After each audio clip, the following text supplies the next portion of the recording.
আসসালামু আলাইকুম রহমতুল্লাহি ওবারাকাতু। সুপ্রিয় শিক্ষার্থীরা, সবাইকে আল কারিম একাডেমিতে স্বাগত জানাই। আজকে আমি আলোচনা করব 2025 সালের নবম দশম শ্রেণীর রসায়ন বইটা ষষ্ঠ অধ্যায় নিয়ে, অর্থাৎ মৌলের ধারণা ও রাসায়নিক গণনা এই অধ্যায়টা নিয়ে। তো এই অধ্যায় সম্পর্কে আজকে আমি খুঁটিনাটি অনেকগুলো বিষয় নিয়ে আলোচনা করব। এর বাইরে যে তথ্যগুলো বাকি থাকবে সেগুলো নিয়ে ইনশাআল্লাহ আগামী পর্বে আলোচনা করব। আজকে আমরা শুরুতে যে টপিকটা নিয়ে আলোচনা করব সেটি হচ্ছে মূল। মূলটা কি? মূল হচ্ছে কোনো মৌলের পারমাণবিক ভরকে ও আণবিক ভরকে গ্রাম এককে প্রকাশ করলে যে পরিমাণ পাওয়া যায় তাকে সংশ্লিষ্ট পদার্থের এক মোল বলে। এই যে এখানে পারমাণবিক ভর আর আণবিক ভর বলা হয়েছে, আবার আমি ব্র্যাকেট দিয়ে লিখছি পরমাণুর ক্ষেত্রে, অর্থাৎ পারমাণবিক ভর কখন হবে সেটা যদি পরমাণু হয়। পরমাণু হলে সেই ক্ষেত্রে সেটা হবে পারমাণবিক ভর, আর যদি অণু হয় তাহলে সেই ক্ষেত্রে অণুর ক্ষেত্রে হবে সেটা কি আণবিক ভর। এই পারমাণবিক ভর কিংবা আণবিক ভরকে যদি আমরা গ্রাম এককে প্রকাশ করি তখন যে অংশটুকু পামু বা সংশ্লিষ্ট পদার্থের যে মানটা পামু সেটাকে বলা হবে কি ওই পদার্থের এক মোল। যদি আমরা উদাহরণ লক্ষ্য করি তাহলে তোমাদের কাছে এটা একদম ক্লিয়ার হয়ে যাবে। যেমন মনে করো আমি এখানে লিখলাম 12 গ্রাম কার্বন। এই যে 12 গ্রাম কেন লিখলাম? কারণ কার্বন পরমাণুর পারমাণবিক ভর আমরা কত জানি? 12। এটা আমি এর আগে অনেকবার বলছিলাম। এখন আমি এই যে এখানে 12 গ্রাম কার্বন পরমাণু লিখলাম, এই কার্বনের যে পারমাণবিক ভর 12 ছিল সেই 12টাকে যখন আমরা গ্রাম এককে প্রকাশ করছি, এই 12 গ্রাম কার্বন মানে হচ্ছে 1 মোল কার্বন পরমাণু। এই যে সংশ্লিষ্ট পদার্থের কত মোল হবে? 1 মোল হবে। অর্থাৎ ওই পরমাণুটার পারমাণবিক ভরটাকে গ্রাম এককে প্রকাশ করলে তখন সেটা হবে কি 1 মোল। যেহেতু এখানে কার্বনের আণবিক ভর পারমাণবিক ভর 12, তার মানে এই 12 গ্রাম কার্বন মানে হচ্ছে কত? 1 মোল কার্বন পরমাণু। এটা গেল পরমাণুর ক্ষেত্রে। এখন যদি আমি একটা অণুর ক্ষেত্রে হিসাব করি, মনে করো পানি। এই যে H2O, এটা হচ্ছে পানির অণু। এই পানির অণুর সংকেত, এই যে পানির অণুর আণবিক ভর আমরা সাধারণত কত জানি? 18 গ্রাম। এটা বের করার একটা পদ্ধতি আছে, একটু পরে আমি সেই প্রসেসটা দেখাবো। তবে আমি এখানে বলে রাখছি পানির অণুর ভর হচ্ছে কত গ্রাম? 18 গ্রাম। এই 18 গ্রাম পানির অণু মানে হচ্ছে কত? 1 মোল পানি। অর্থাৎ এই পানির অণুর ভরটাকে যখন আমরা গ্রামে হিসেব করব তখন সেই গ্রামের মানটা হবে কতটুকু? 1 মোল হবে। অর্থাৎ 18 গ্রাম পানি মানে হচ্ছে কত? 1 মোল পানির অণু। আশা করি এই অংশটুকু তোমরা বুঝতে পারছো। এখন দেখো এখান থেকে আমাদের আরো একটা হিসাব আছে, সেটা হলো অ্যাভোগাড্রোর সংখ্যাটা। সেটা কি? 1 মোল কার্বন পরমাণুতে। যে কোনো একটা পদার্থের 1 মোল যদি সেটা কার্বন হয় তাহলে কার্বন পরমাণু, যদি সেটা অণু হয় মনে করো পানির অণু, সেই পানির অণুর ক্ষেত্রে অণু হোক আর পরমাণু হোক যেটাই হোক না কেন, এই 1 মোলও কার্বন পরমাণু কিংবা 1 মোলও পানির মধ্যে যতটি অণু থাকে সেই অণুর সংখ্যাটা হবে কতটুকু? সেই অণুর সংখ্যাটা হবে 6.023 × 10⁻23। এটা তোমাদের অবশ্যই মুখস্থ থাকতে হবে, কারণ এরপরে আমরা অনেকগুলা অঙ্ক করব এই টপিকের উপর। তো এই মানটা অবশ্যই মনে রাখতে হবে। তাহলে 1 মোল কার্বন পরমাণুতে, সেই ক্ষেত্রে 1 মোল কার্বন পরমাণুতে কার্বন পরমাণু আছে কতটি? 6.023 × 10⁻23টি। এখন যদি আমি অণুটা হিসাব করি, এই যে একটু আগে পানির কথা বলছিলাম, 1 মোল পানির অণুতে তাহলে পানির অণু আছে কতটি? 6.023 × 10⁻23টি পানির অণু আছে। এখন আমরা শিখব এই যে একটু আগে যে কথাটা বলছিলাম অণুর ভর বের করার পদ্ধতি। অর্থাৎ এই অণুর আণবিক ভরটা যেভাবে বের করতে হয়, তো সেটা কিভাবে বের করতে হয়? কোনো অণুতে বিদ্যমান সকল পরমাণুর পারমাণবিক ভর যোগ করলে ওই অণুর আণবিক ভর পাওয়া যায়। অর্থাৎ কোনো একটা অণুর মধ্যে যতগুলো পরমাণু থাকে সবগুলো পরমাণুর পারমাণবিক ভর আমরা যোগ করলে যে মানটা পাবো সেই মানটাই হবে ওই মৌলের আণবিক ভর। যদি আমরা একটা উদাহরণ লক্ষ্য করি, মনে করো সোডিয়াম ক্লোরাইডে আমরা আণবিক ভর বের করব। তাহলে এই সোডিয়াম ক্লোরাইড একটা হচ্ছে অণু। তো এই সোডিয়াম ক্লোরাইড অণুটার মধ্যে কয়টা পরমাণু আছে? 2টা পরমাণু, একটা হচ্ছে সোডিয়াম, একটা হচ্ছে ক্লোরিন। তাহলে সোডিয়ামের এবং ক্লোরিনের এই 2টা পরমাণুর পারমাণবিক ভর যোগ করলে যে যোগফলটা পাবো সেটা হবে আমার সোডিয়াম ক্লোরাইডের আণবিক ভর। তাহলে দেখো এখানে এই সোডিয়ামের আণবিক ভর পারমাণবিক ভর হচ্ছে কত? 23, আর ক্লোরিনের কত? 35.5। তাহলে এই সোডিয়ামটা এবং ক্লোরিনটা দুইটা যোগ করলে আমরা কত পেয়ে গেলাম? 58.5। অর্থাৎ সোডিয়াম ক্লোরাইডের আণবিক ভর আমরা পেয়ে গেলাম কত? 58.5। তাহলে এই আণবিক ভর যেটা পাইছি এটা গ্রাম এককে প্রকাশ করলে এটার মান কত মোল হবে? 1 মোল। এখন সুতরাং আমরা লিখতে পারি কত? 1 মোল সোডিয়াম ক্লোরাইড অণুর আণবিক ভর কত? 58.5 গ্রাম। তার মানে এই 58.5 গ্রাম সোডিয়াম ক্লোরাইডের মধ্যে সোডিয়াম ক্লোরাইড অণু আছে কতটি? এই যে একটু আগে আমি যে কথাটা বলছিলাম, 58.5 গ্রাম সোডিয়াম ক্লোরাইড অণুতে অণুর সংখ্যা আছে কতটি? 6.023 × 10⁻23টি সোডিয়াম ক্লোরাইডের অণু রয়েছে। আশা করি এতটুকু তোমরা বুঝতে পারছো। তো এটা তো একটু সহজ। আমি একটু জটিল আকৃতির একটা আণবিক ভর বের করার প্রসেস দেখাই। তাহলে তোমরা যেকোনো অণুর আণবিক ভর বের করতে পারবে। দেখো, এখন যদি আমরা কপার সালফেট অর্থাৎ কপার সালফেট এবং ৫ অণু তার সঙ্গে ৫ অণু পানি C2 CuSO4 5H2O, এই যে এখানে যে আমি সংকেতটা লিখছি এটাকে বলা হয়, কপার সালফেট এবং ৫ অণু পানি। এই তুতের আণবিক ভর আমরা যদি বের করতে যাই, দেখো আমার এখানে কিন্তু অনেকগুলো পরমাণু আছে। যেমন আমার এখানে আছে কপার আছে, সালফার আছে, অক্সিজেন আছে, হাইড্রোজেন আছে, অক্সিজেন আছে। এখন এই সবগুলা পরমাণুর পারমাণবিক ভর যোগ করলে আমরা যে যোগফলটা পাবো সেটা হবে এই পুরো অণুটার আণবিক।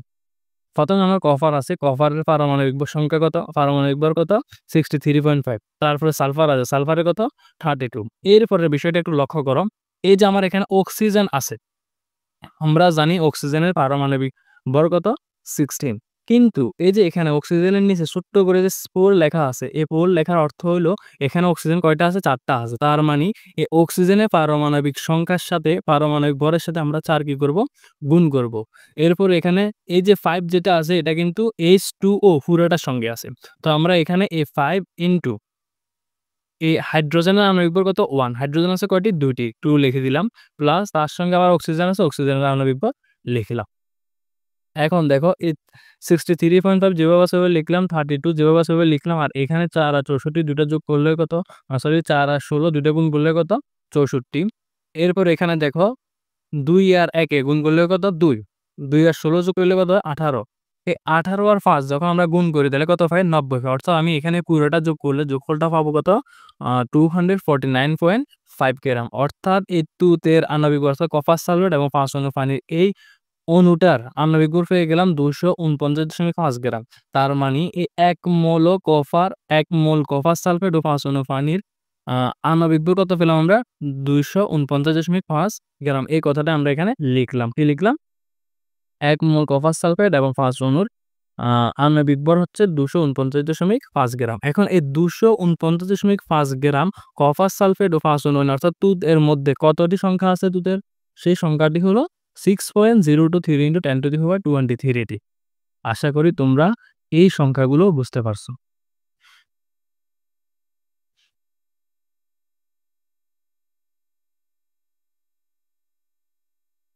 একটু আগে আমরা যে বিষয়টা শিখলাম সেখান থেকে অর্থাৎ যে মানগুলো নিয়ে আমরা কাজ করছিলাম ওই মানগুলো নিয়ে যত ধরনের অঙ্ক আছে পরীক্ষার মধ্যে আসতে পারে সেই ধরনের আমি কয়েকটা অঙ্ক নিয়ে আলোচনা করব যেগুলো তোমাদের বইতে আছে।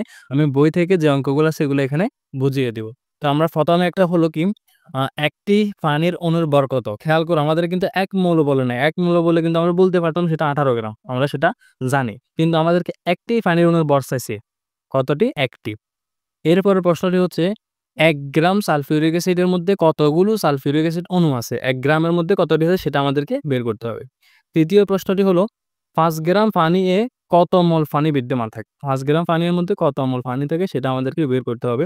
তো আমরা এখানে ৩ ধরনের ৩টা অঙ্ক লিখলাম। ৩টা কিন্তু একই না, ভিন্ন ভিন্ন। একটাতে আমার অণুর ভর চাইছে, একটাতে অণুর সংখ্যা চাইছে, আর একটাতে কত মোল সেইটা চাইছে। এই কারণে আমি ৩টা আলাদাভাবে দিছি। এখন এই ৩টা যদি তোমরা বুঝো এই ধরনের যতগুলো অঙ্কই আসুক যেভাবে প্রশ্ন করুক না কেন তুমি অ্যান্সার করতে পারবে। তো আমরা প্রথম প্রশ্নটা বের করার জন্য কি লিখবো? একটি পানির অণুর ভর কত? তো আমরা জানি কি জানি? আমরা জানি ১ মোল পানি হচ্ছে কত গ্রাম? 18 গ্রাম। 18 গ্রাম। ১ মোল পানি মানে কতটুকু? 18 গ্রাম। এই 18 গ্রাম পানির মধ্যে কতটি পানির অণু আছে বা কতটি পানির অণু আছে সেটা আমরা জানি। তাও জানি কতটি? একটু আগে আমি বলছিলাম। তাহলে এই 18 গ্রাম পানির মধ্যে পানির অণু আছে 6.023 × 10⁻23টি।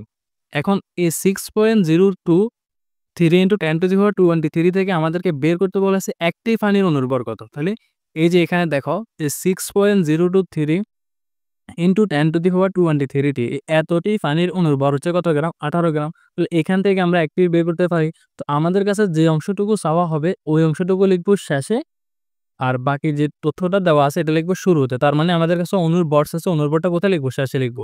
এখন আমি লিখতে পারি 6.023 × 10⁻23টি পানির অণুর ভর হচ্ছে কত গ্রাম? 18 গ্রাম। আমাদের কাছে চাইছে কয়টি অণুর ভর? একটি অণুর ভর। তাহলে সুতরাং এখন আমি লিখতে পারি কত? একটি পানির অণুর ভর এর চাইতে কম হবে নিশ্চয়। যেহেতু কম হবে তার মানে ভাগ। উপরে হবে 18, নিচে হবে কত? 6.023 × 10⁻23 গ্রাম। অণুর ভরটা এককটা কি হবে? গ্রাম হবে। তো এটা সায়েন্টিফিক ক্যালকুলেটরের মধ্যে তোমরা ক্যালকুলেশন করে নিবে। তো আমি ক্যালকুলেশন করে সেটা কত পেলাম?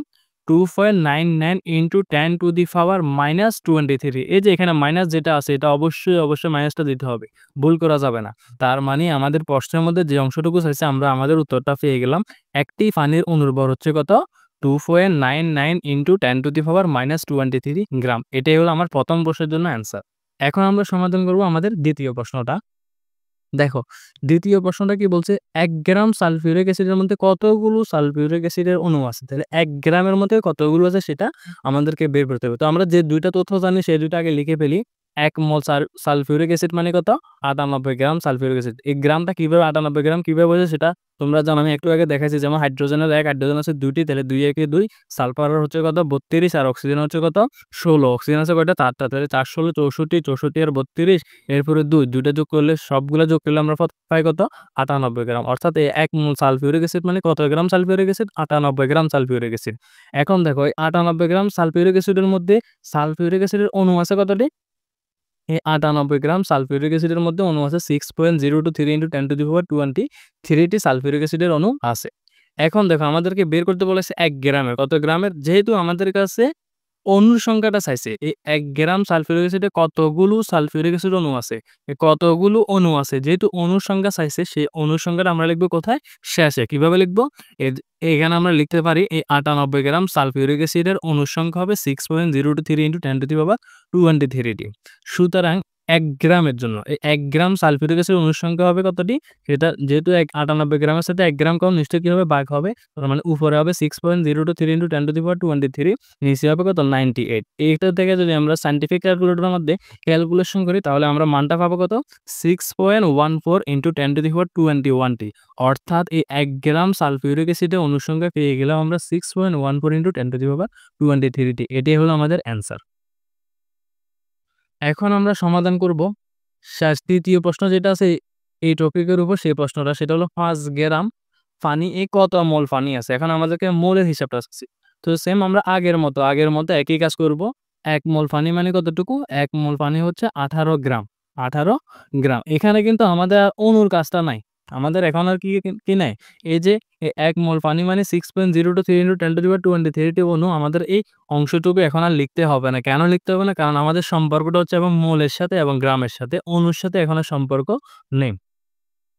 তাহলে এখন আমরা লিখতে পারি কি? ১৮ গ্রাম পানি মানে কত মোল পানি? ১ মোল পানি। এখন ১ গ্রাম পানি মানে কতটুকু সেটা বের করব। তারপর আমরা ৫ গ্রাম এটা বের করব। তাহলে ১ গ্রাম পানি মানে কত হবে? ১ গ্রাম পানি মানে নিশ্চয়ই কম, তার মানে 1/18 মোল পানি।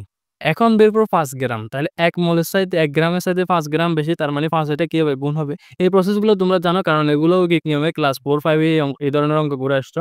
তাহলে ৫ গ্রাম পানি মানে কত মোল হবে? 1 × 5 / 18। এখান থেকে আমরা ক্যালকুলেশন করে পেয়ে গেলাম কতগুলা?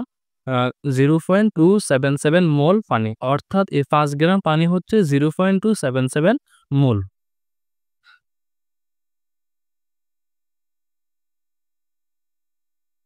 এখন আমরা শিখব গ্যাসের মোলার আয়তন। তাহলে মোলার আয়তনটা কি? গ্যাসের মোলার আয়তনটা কি? ১ মোল গ্যাসীয় পদার্থ। কোন ধরনের পদার্থ বলা হয়েছে? গ্যাসীয়। ১ মোল গ্যাসীয় পদার্থ যে আয়তন দখল করে তাকে ওই গ্যাসের মোলার আয়তন বলে। তবে এখানে কিন্তু আমাদের প্রমাণ তাপমাত্রা এবং আদর্শ চাপ লাগে। তো সেটা কি?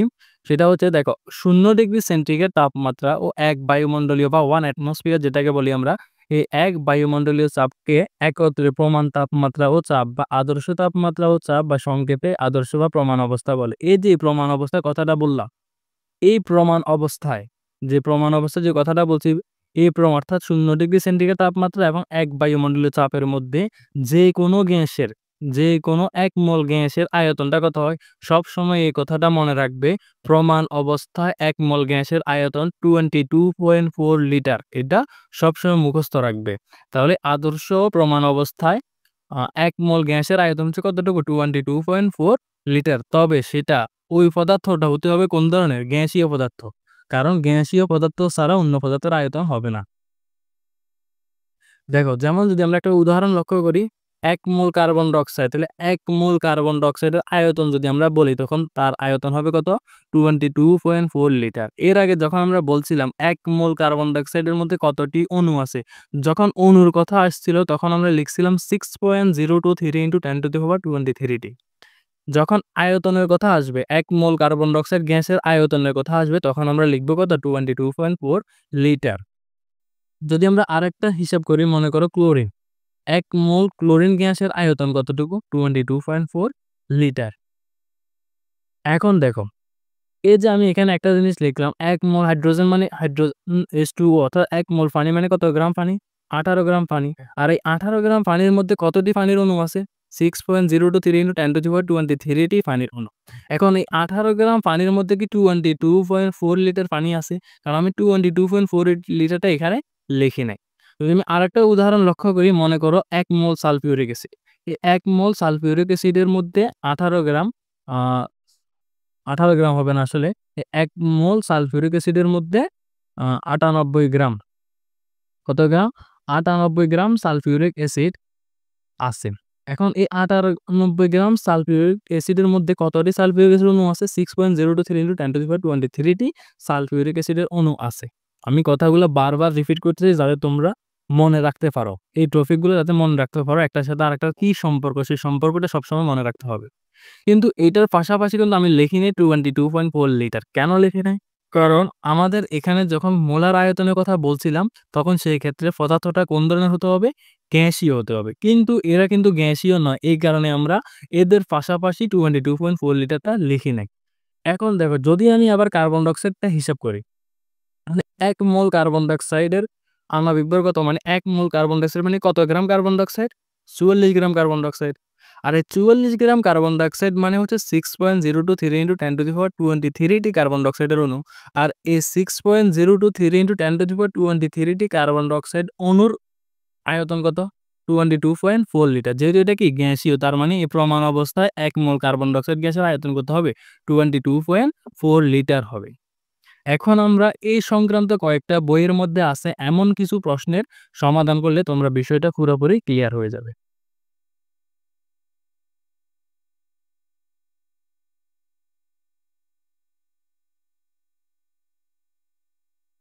এখন আমরা গ্যাসের মোলার আয়তন সংক্রান্ত ৩ টা প্রশ্ন সমাধান করব।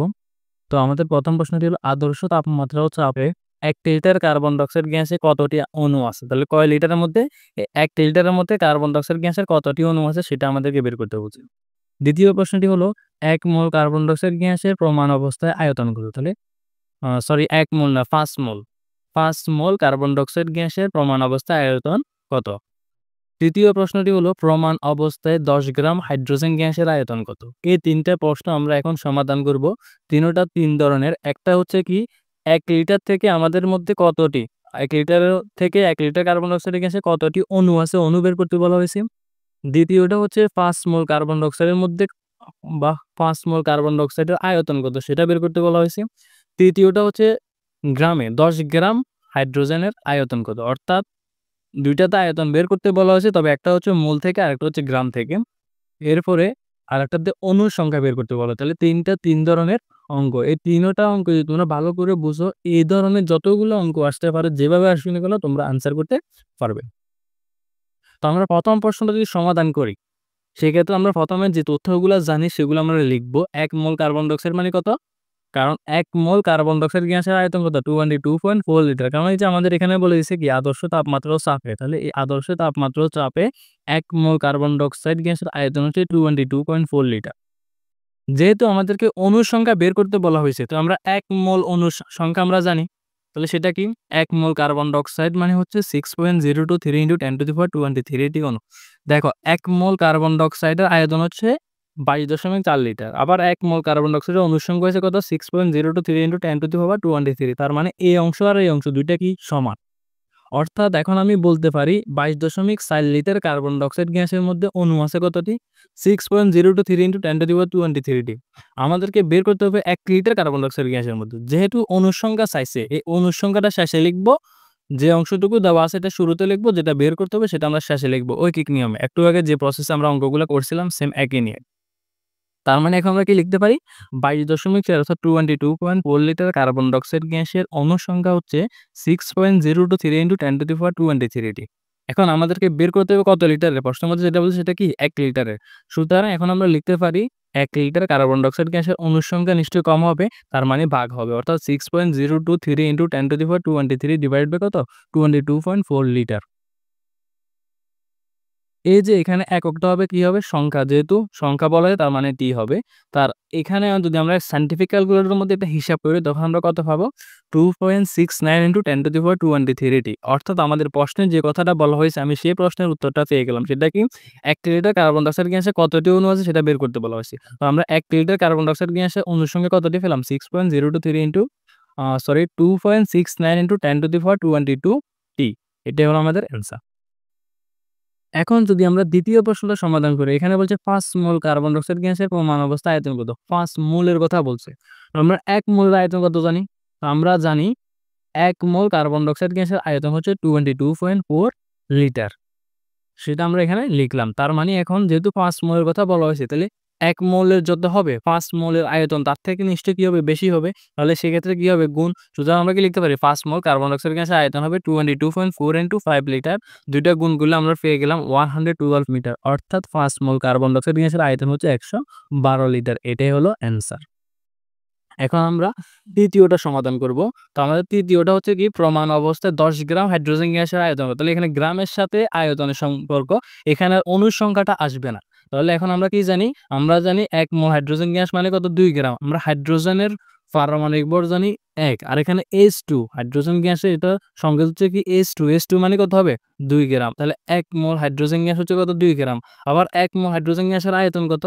তাহলে 1 মোল হাইড্রোজেন গ্যাসের আয়তন হচ্ছে কত? 22.4 লিটার। এখন আমাদেরকে আয়তনটা বের করতে বলা হয়েছে কত গ্রামে? 10 গ্রামে। যেটা বের করতে বলা হয় সেটা কোথায় লিখবো? শেষে লিখবো। তাহলে এখন আমি লিখতে পারি 2 গ্রাম হাইড্রোজেন গ্যাসের আয়তন হচ্ছে 22.4 লিটার। তাহলে 1 গ্রামের নিশ্চয়ই কম হবে, তার মানে ভাগ 22.4 ডিভাইডেড বাই কত? 2 লিটার। এখন আমাদের প্রশ্নে বলা হয়েছে কত গ্রাম? 10 গ্রাম। সুতরাং এখন আমরা লিখতে পারি কত? 10 গ্রাম হাইড্রোজেন গ্যাসের আয়তন হবে 22.4 × 10 ডিভাইডেড বাই 2 লিটার। তাহলে কত পেয়ে গেলাম? আমরা 112 লিটার। অর্থাৎ 10 গ্রাম হাইড্রোজেন গ্যাসের আয়তন আমরা পেয়ে গেলাম কত? 112 লিটার। এটাই হলো আমাদের অ্যান্সার। আশা করি গ্যাসের মোলার আয়তন সংক্রান্ত যত অঙ্কই আসুক না কেন তোমরা সমাধান করতে পারবে। এখন আমরা শিখব মোলার দ্রবণ। তো মোলার দ্রবণ শিখতে গেলে আগে আমাদেরকে জানতে হবে মোলারিটি বা ঘনমাত্রা, যেটাকে বাংলাতে বলা হয় কি? ঘনমাত্রা। তাহলে মোলারিটি মানে কি? একটি নির্দিষ্ট তাপমাত্রায় 1 লিটার দ্রবণের মধ্যে যে পরিমাণ দ্রবীভূত থাকে তাকে ওই দ্রবণের মোলারিটি বলে। এটা মনে রাখবে। তাহলে একটি নির্দিষ্ট তাপমাত্রা কি দেখতে হবে? নির্দিষ্ট। একটি নির্দিষ্ট তাপমাত্রায় 1 লিটার দ্রবণের মধ্যে যে পরিমাণ এই যে এখানে শব্দটা বলা হয়েছে কি? যে পরিমাণ দ্রবীভূত থাকে তাকে ওই দ্রবণের মোলারিটি বলে। তাহলে দ্রবণ কি, দ্রাবক কি, দ্রবণ কি? এই বিষয়গুলো আগে আমাদেরকে চিনতে হবে। দেখো, দ্রব আর দ্রাবক ২ টার মিশ্রণে তৈরি হয় কি? দ্রবণ। এগুলা অনেক আগে থেকেই পড়ে আসছো তোমরা। দ্রব এবং দ্রাবক এই ২ টার মিশ্রণে কি হয়? দ্রবণ হয়। এখন দ্রবটা কি আর দ্রাবকটা কি সেই জিনিসটা আগে বুঝতে হবে। মনে করো ১ গ্লাস তুমি শরবত তৈরি করবে চিনি দিয়ে। কি তৈরি করবে? চিনি দিয়ে চিনি এবং পানি এই ২ টা জিনিস মিশ্রণের ফলে তৈরি হবে শরবত। এখানে চিনিটা হচ্ছে দ্রব, পানিটা হচ্ছে দ্রাবক, আর এই ২ টার মিশ্রণের ফলে যে শরবতটা তৈরি হবে সেটার নাম হচ্ছে কি? দ্রবণ। অর্থাৎ পানিকে বলা হয় সার্বজনীন দ্রাবক। তাহলে পানিটা হচ্ছে কি? দ্রাবক। এই ১ লিটার দ্রবণের মধ্যে যে পরিমাণ দ্রবীভূত থাকে, মনে করো ১ লিটার শরবতের মধ্যে যদি আমি ১ লিটার শরবতের মধ্যে যদি আমি ১ মোল চিনি দিই কিংবা ১ গ্রাম চিনি দিই, যতটুকু চিনি দিই সেই চিনিটাই হবে আমার ওই দ্রবণের ঘনমাত্রা বা মোলারিটি। আশা করি মোলারিটি টপিকটা তোমরা বুঝতে পারছো। আমি সংজ্ঞাটা আবার বলতেছি। নির্দিষ্ট তাপমাত্রায় ১ লিটার দ্রবণের মধ্যে যে পরিমাণ দ্রব অর্থাৎ শরবতের ক্ষেত্রে যে পরিমাণ চিনি দ্রবীভূত থাকে তাকে ওই দ্রবণের কি বলা হয়? মোলারিটি বা ঘনমাত্রা বলা হয়। এখন এই মোলারিটা কয়েক ধরনের হয়। সেমি মোলার দ্রবণ আছে, সেটা যদি আমি একটু বলি, দেখো মনে করো ১ লিটার পানিতে ১ মোল দ্রবীভূত থাকে তাকে ১ মোলার দ্রবণ বলে। তাহলে ১ লিটার পানিতে কত মোল দ্রব? ১ মোল দ্রব। তাহলে ১ মোল দ্রবীভূত থাকলে তখন সেটাকে বলা হবে 1 মোলার দ্রবণ। যদি ১ লিটার পানিতে ২ মোল দ্রবীভূত থাকে তখন তাকে বলা হবে 2 মোলার দ্রবণ। তাই কি বলা হবে? 2 মোলার দ্রবণ বলা হবে। যদি ১ লিটার পানিতে 0.5 মোল দ্রবীভূত থাকে তাকে তখন কি বলা হবে? সেমিমোলার দ্রবণ বলা হবে। তোমার প্রশ্নের মধ্যে অঙ্ক করার ক্ষেত্রে কখনো, কখনো 0.5 এদের ঘনমাত্রা 0.5 বলবে না। বলবে কি? সেমিমোলার দ্রবণ প্রস্তুত করতে। তাহলে সেমিমোলার বললেই তখন তোমাকে বুঝতে হবে যে ওই দ্রবণের ঘনমাত্রা 0.5 এই জিনিসটা বুঝে নিতে হবে। আমি আবার বলতেছি, অনেক সময় পরীক্ষার মধ্যে অঙ্ক আসে যে কোনো একটা নির্দিষ্ট একটা যৌগের নাম বলে দেন কি আ ওই যৌগটার সেমিমোলার দ্রবণ প্রস্তুত করতে। তাহলে সেমিমোলার যখন বলে দিবে তখন তোমাকে বুঝে নিতে হবে ওই দ্রবণটার ঘনমাত্রা হচ্ছে কত? 0.5 মোল। যদি ১ লিটার পানিতে 0.1 মোল দ্রবীভূত থাকে তাকে ডেসিমোলার দ্রবণ বলে। এই যে আমি যে লাইনগুলো লিখতেছি এগুলো থেকে কিন্তু অনেক সময় নৈর্ব্যক্তিক আসে। কোনটা ডেসিমোলার, কোনটা সেমিমোলার এটা ভালো করে মনে রাখবে। যদি ১ লিটার পানিতে 0.01 মোল দ্রবীভূত থাকে তাকে সেন্টিমোলার দ্রবণ বলে। সেন্টিমোলারের কথাটা তোমাদের বইতে উল্লেখ নেই, এটা ইন্টারমিডিয়েটে আছে। তারপরে আমি তোমাদের জন্য সুবিধার্থে আমি এখানে লিখে দিলাম, হয়তো পরীক্ষায় আসতে পারে। তো আমরা এখন মোলার দ্রবণ, সেমিমোলার দ্রবণ, ডেসিমোলার দ্রবণ এবং সেন্টিমোলার দ্রবণ এই দ্রবণগুলা চিনছি। কিভাবে চিনব? যদি মোলের ঘনমাত্রা 0.5 হয় তখন সেই দ্রবণের ঘনমাত্রা 0.5 মোল হলে অর্থাৎ ওই দ্রবণের মধ্যে 0.5 মোল দ্রবীভূত থাকলে তখন সেটা হবে সেমিমোলার, আর 0.1 থাকলে সেটা হবে ডেসিমোলার, 0.01 থাকলে তখন সেটা হবে সেন্টিমোলার দ্রবণ।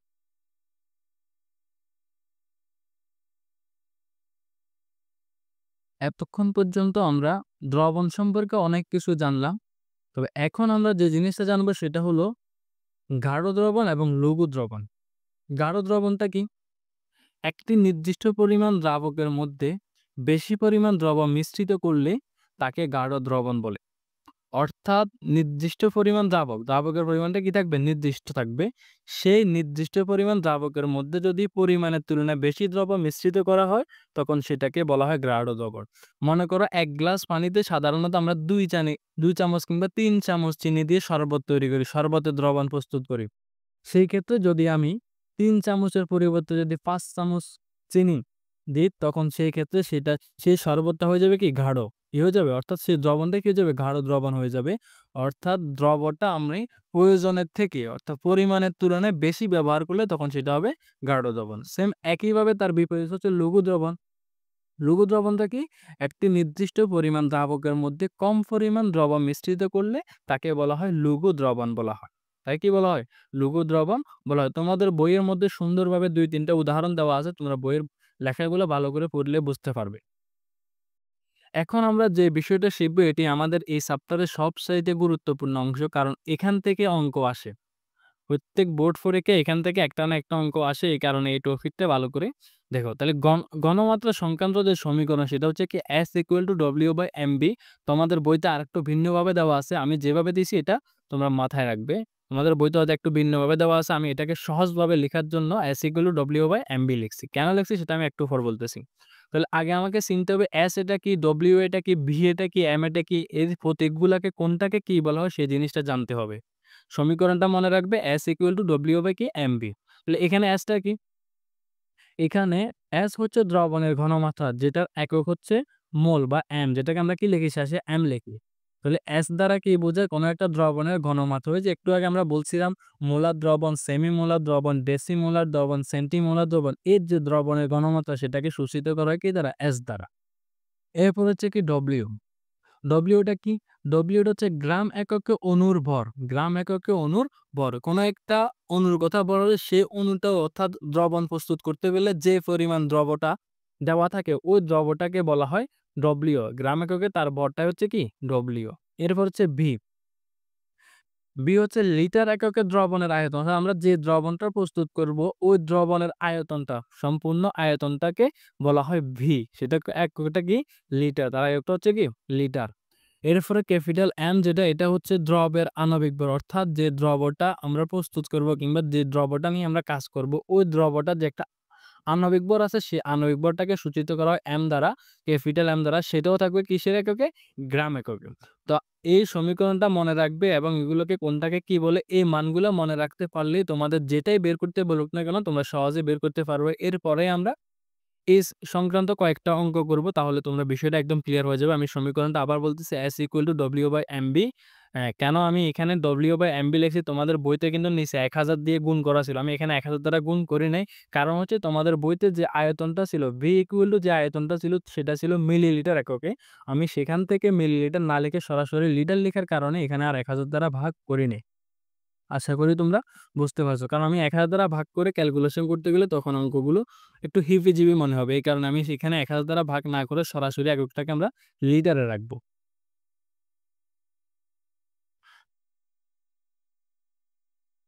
তো আমরা এখানে মোলা দ্রবণ সংক্রান্ত কয়েকটা প্রশ্ন সমাধান করব। আমাদের প্রথম প্রশ্নটি হচ্ছে ৩০০ মোল দ্রবণে ৩০০ ml দ্রবণে ক্যালসিয়াম কার্বনেটের পরিমাণ 40 গ্রাম হলে এর ঘনমাত্রা কত?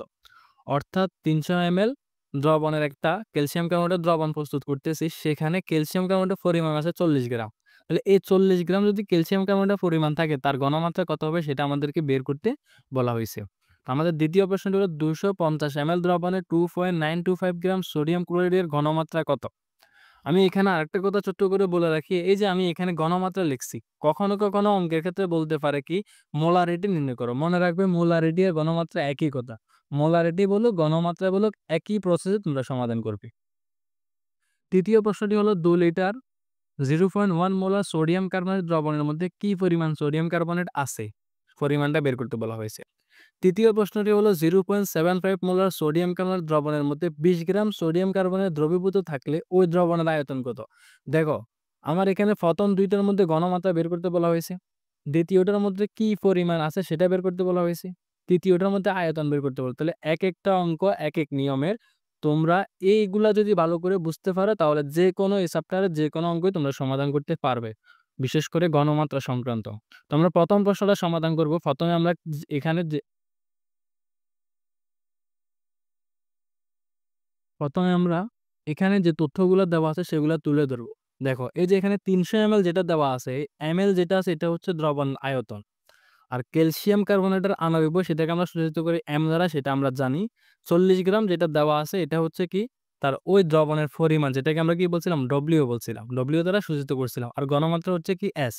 তো আমরা এখানে লিখব দ্রবণের ঘনমাত্রা S, সেটা আমাদেরকে বের করতে হবে।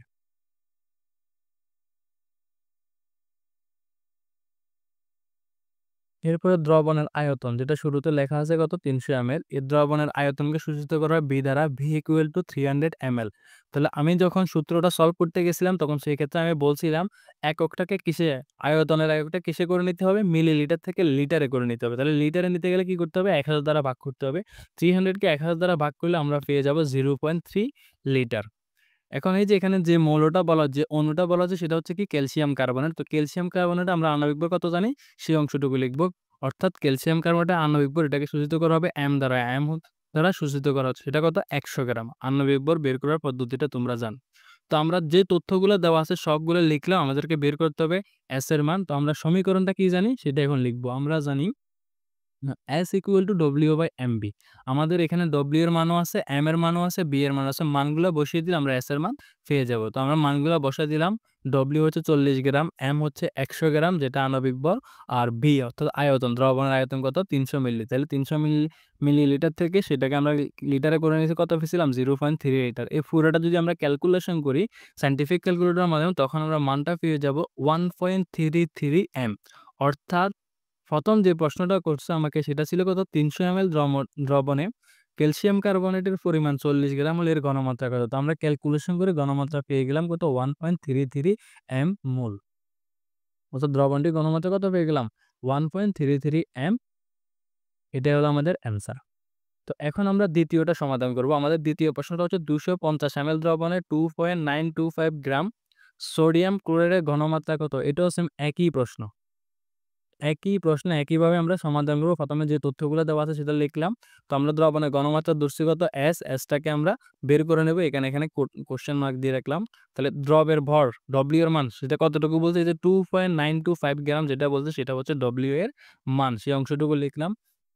এরপরে দ্রবণের আয়তন V = কত আছে 250 ml আছে, এটাকে আমরা লিটারে করলে কত পেয়ে গেলাম 0.25 লিটার পেয়ে গেলাম। এরপরে যেটা আছে সেটা হচ্ছে কি দ্রবণের আণবিক ভর, অর্থাৎ এই যে দ্রবণের মধ্যে যে যৌগটা আছে, যে অণুটা আছে সেটা কি সোডিয়াম ক্লোরাইড। এই সোডিয়াম ক্লোরাইডের আণবিক ভর কত? 58.5 গ্রাম। এখন এই তথ্যগুলো থেকে আমরা সমীকরণটা বসিয়ে মানগুলা বসিয়ে দিলে মানটা পেয়ে যাব, আনসারটা পেয়ে যাব। তাহলে আমরা জানি S = W/mb। এখন আমরা W এর মান বসিয়ে দিলাম, m এর মান বসিয়ে দিলাম এবং কি b এর মান বসিয়ে দিলাম। এই পুরোটা ক্যালকুলেশন করে আমরা যে মানটা পাবো সেটা হচ্ছে কত? 0.2 m। এককটা কি হবে? Capital M। তার মানে আমরা এই 250 ml দ্রবণে 2.925 গ্রাম সোডিয়াম ক্লোরাইডের ঘনমাত্রা কত পেয়ে গেলাম? 0.2 m পেয়ে গেলাম। এটাই হলো আমাদের অ্যান্সার। এখন আমরা সমাধান করব তৃতীয় প্রশ্নটা। তো আমাদের তৃতীয় প্রশ্নটা হচ্ছে কি? তৃতীয় প্রশ্নটা হচ্ছে 2 লিটার 0.1 মোলার সোডিয়াম কার্বনেট দ্রবণের মধ্যে কি পরিমাণ সোডিয়াম কার্বনেট আছে? অর্থাৎ আমাকে দ্রবের ভরটা এখন বের করতে হবে। কার ভর বের করতে হবে? দ্রবের ভরটা বের করতে হবে, ঘনমাত্রা দেওয়া আছে। এই যে 0.1 মোলার বলছে। কখনো, কখনো এখানে সেমি মোলার বলতে পারবে, কখনো, কখনো ডেসিমোলার। যদি আমার এখানে যদি 0.1 না বলে প্রশ্নটা যদি এভাবে হতো 2 লিটার ডেসিমোলার সোডিয়াম কার্বনেট। এভাবে প্রশ্নটা করলে আমার একই আছে। কারণ ডেসিমোলার মানে হচ্ছে কত? 0.1 m। একই কথা। তো এই জিনিসটা তোমরা মনে রাখবে। তো আমাদের তথ্যগুলো লিখলাম। প্রথমে দ্রবণের ঘনমাত্রা দেওয়া আছে 0.1 m। এরপরে দ্রবের উপর W, এটা আমরা জানি না কি পরিমাণ দ্রব আছে সেটা আমাদেরকে বের করতে বলা হয়েছে। এই কারণে এটা আমরা কোয়েশ্চেন মার্ক দিয়ে রাখলাম। এরপরের প্রশ্নটা হচ্ছে দ্রবণের আয়তন। আয়তন আছে কতটুকু? 2 লিটার। এখানে আর মিলিলিটারে প্রকাশ করার সরাসরি লিটারে যেহেতু আছে এখানে কোনো চেঞ্জ হবে না। এরপরে সোডিয়াম কার্বনেটের আণবিক ভর আমরা জানি কত গ্রাম? 106 গ্রাম। তাহলে সবগুলো তথ্য লিখে রাখলাম। তো আমরা সমীকরণটা কি জানি? আমরা জানি S = W/mb। আমাদের এখানে দরকার হচ্ছে W। যেহেতু আমার এখানে W টা দরকার, W টাকে এক পাশে রাখবো, বাকি সবগুলোকে অন্য পাশে নিয়ে যাবো। তাহলে এখানে mb এটা আছে ভাগ হিসাবে। এটাকে যখন আমি বাম পাশ থেকে ডান পাশে নিয়ে আসবো, ডান পাশ থেকে যখন আমরা বাম পাশে নিয়ে এসেছি তখন সেটা কি হয়ে গেছে? গুণ হয়ে গেছে। যেহেতু আমাদের W টার দরকার, W টাকে সমান চিহ্নে বামে রাখবো আর পুরোটাকে ডানে নিয়ে যাবো SMB। তো আমাদের S এর মান, M এর মান, B এর মান, তিনটা মান আছে। আমরা মানগুলো এখন বসিয়ে দিব। S এর মান হচ্ছে 0.1 ইনটু M এর মান হচ্ছে 106 ইনটু V এর মান হচ্ছে কত? 2। সবগুলো হিসাব করলে আমরা ক্যালকুলেশনগুলো কত পেয়ে গেলাম? 21.2 গ্রাম। অর্থাৎ 2 লিটার 0.1 মোলার সোডিয়াম কার্বনেট দ্রবণের মধ্যে 21.2 গ্রাম সোডিয়াম কার্বনেট আছে। এটাই হলো আমাদের অ্যান্সার। এখন আমরা আজকের সর্বশেষ প্রশ্নটা সমাধান করব। সেটা কি? সেটি হলো 0.75 মোলার সোডিয়াম কার্বনেট দ্রবণের মধ্যে 20 গ্রাম সোডিয়াম কার্বনেট দ্রবীভূত থাকলে ওই দ্রবণের আয়তন কত? তাহলে এখন আমাদেরকে আয়তনটা বের করতে হবে। আমাদের দ্রবের পরিমাণটাও দেওয়া আছে এবং কি ঘনমাত্রাটাও দেওয়া আছে। শুধু আয়তনটা দেওয়া নাই, সেটা আমাদেরকে বের করতে হবে। তাহলে একই প্রসেসে আগেরগুলার মতই আমরা যেগুলো দেওয়া আছে সেগুলো আগে লিখে নিই। তো দেওয়া আছে দ্রবণের ঘনমাত্রা S = কত? 0.7, যেটা শুরুতেই বলছে। আর দ্রবের ভর W = কত গ্রাম বলছে? কত গ্রাম সোডিয়াম কার্বনেট বলছে? 20 গ্রাম। তার মানে W এর মান হচ্ছে 20 গ্রাম। এরপর দ্রবণের আয়তন B, এটা আমাদেরকে বের করতে হবে। আর দ্রবটা হচ্ছে কি? Sodium carbonate. তার মানে সোডিয়াম কার্বনেটের আণবিক ভর M = কত? সেটা হচ্ছে 106 গ্রাম। তার মানে এখান থেকে আমরা V এর মানটা বের করতে পারি। তো সমীকরণটা আমরা কি জানি? S = W/mb সমীকরণটা লিখলাম। এখন আমাদের দরকার হচ্ছে B এর মান। সেম আগের মতো এ এই যে mb এখানে বাম পাশে, ডান পাশে ভাগ হিসাবে আছে। এটাকে যখন আমি বাম পাশে নিয়েছি তখন সেটা কি হয়ে গেছে? গুণ হয়ে গেছে। আর ডান পাশে কি আছে? W আছে। এখন আমাদের প্রয়োজন হচ্ছে B এর মান বের করা। Sm টার প্রয়োজন নাই। Sm টাকে আমি বাম পাশ থেকে ডান পাশে নিয়ে যাবো। তার মানে B এর সাথে Sm টা গুণ হিসাবে আছে। এটাকে যখন ওই পাশে নিয়ে গেছি তখন সেটা কি হয়ে গেছে? ভাগ হয়ে গেছে। এখন আমরা W এর মানও জানি, S এর মানও জানি, M এর মানও জানি। ৩ টা মান বসিয়ে দিলে ক্যালকুলেশন করলে আমরা B এর মান পেয়ে যাবো। অর্থাৎ আমরা আমাদের কাঙ্ক্ষিত উত্তরটা পেয়ে যাবো। সুতরাং আমরা কি লিখতে পারি? W এর মান 20 গ্রাম লিখিয়ে দিলাম আর S এর মান অর্থাৎ ঘনমাত্রা 0.75 m ইনটু 106 গ্রাম। পুরাটা সায়েন্টিফিক ক্যালকুলেশনের মধ্যে ক্যালকুলেশন আমরা কত পেয়ে গেলাম? 0.25 লিটার। ইচ্ছে করলে তোমরা এটাকে 1000 দ্বারা গুণ করে মিলিলিটারও লিখতে পারবে। তার মানে আমরা আমাদের কাঙ্ক্ষিত উত্তরটা পেয়ে গেলাম। 0.75 মোলার সোডিয়াম কার্বনেট দ্রবণের মধ্যে যদি 20 গ্রাম সোডিয়াম কার্বনেট দ্রবীভূত থাকে তাহলে ওই দ্রবণটার আয়তন হবে কত মিলি? কত লিটার? 0.25 লিটার। এটাই হলো আমাদের অ্যান্সার। আশা করি সবগুলো প্রশ্নই তোমরা বুঝতে পারছো। যদি না বুঝে থাকো তাহলে আমাকে কমেন্ট করে জানাতে পারো। আমি আরো নতুন, নতুন কয়েকটা প্রশ্ন নিয়ে আলোচনা করব। আজকের এই ক্লাসটার মধ্যে আমি শুধুমাত্র বইয়ের প্রশ্নগুলো নিয়ে আলোচনা করছি। এরপরে এই চ্যাপ্টারের মধ্যে আরো যে বাকি টপিকগুলো আছে সবগুলো ধারাবাহিকভাবে আমি একটা, একটা করে আলোচনা করব। তো আজকের ক্লাসটা আর না বাড়াই এখানেই শেষ করলাম। সবাই ভালো থেকো, সুস্থ থেকো। আর ক্লাসগুলো ভালো লাগলে আমার চ্যানেলটাকে সাবস্ক্রাইব করো। আসসালামু আলাইকুম ওয়া রাহমাতুল্লাহি ওয়া বারাকাতুহু।